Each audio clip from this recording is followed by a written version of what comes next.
So I spoke of the trauma of finding out after a lifetime of self-doubt um, that the universe has actually got your back 24/7.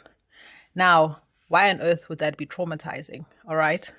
Well, imagine if you are in a prison your whole life, and then one day you lean against the door of the cell and it's open. It just swings open easily. And you're like, you say to the guards, hey, this door is open. And they're like, yeah. And you're like, why didn't you tell me? And they're like, we thought you knew. And they carry on with their business. Okay.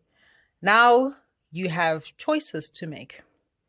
Now you can grapple with the reality that, first of all, you've always been free. And that's traumatizing enough to know that you've been lied to in such a fundamental way.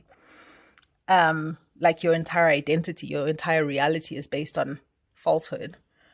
But also now you have to make choices. Now you have to take responsibility for yourself. This is where the whole idea that ignorance is bliss comes in. Some people will just prefer to believe that they're in prison because then it's not your fault that you're in jail. It's not your responsibility that you're in prison. It's the system, it's the structure, it's someone else. Okay. Also, once you're aware that the cell door is open, you have to take responsibility for yourself. You can't be a victim anymore. Some of us have been raised to believe that being a victim is the core of our identity. But if you know that the universe has your back 24/7, 365, and that your ability to create reality is a fundamental law of the universe, then what excuse do you have not to be creating the reality that you want? So that's the trauma.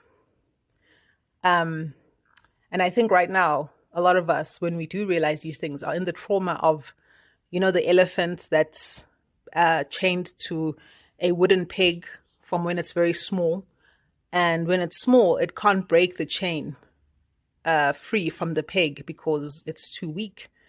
But it stays chained and it gets conditioned to believe that it's always going to be too weak to break free from that chain, even when it's big. And when it's big, it doesn't fight. Okay, so that's the trauma, is knowing that we are big enough to break free from that chain. But are we having the courage to do so?